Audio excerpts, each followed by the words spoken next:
Dalam keterangan pers yang disampaikan oleh pelaksana tugas Ketua KPU Sulawesi Selatan, Fatmawati, Ketua KPU Sulawesi Selatan Misna atas resmi mengundurkan diri dari jabatannya sebagai Ketua Komisi Pemilihan Umum Sulawesi Selatan tertanggal 19 November 2019. Namun pihak KPU Sulawesi Selatan tidak menjelaskan alasan mundurnya Misna dari jabatan Ketua KPU Sulawesi Selatan. Hingga saat mantan Ketua Komisi Pemilihan Umum Sulawesi Selatan masih belum bisa memberikan keterangan terkait pengunduran dirinya dari jabatan Ketua KPU Sulawesi Selatan. Berada dalam keadaan dapat menyelenggarakan kegiatannya secara berkesinambungan dan bebas, tetap berintegritas, bebas dari intervensi dari pihak manapun, ya.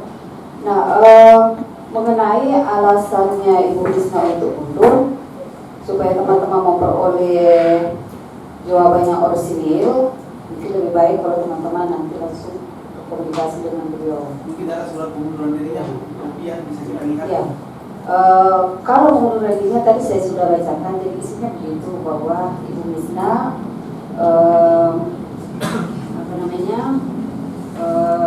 menyatakan pada tanggal 19 ya, menyatakan mengundurkan diri dari jabatan.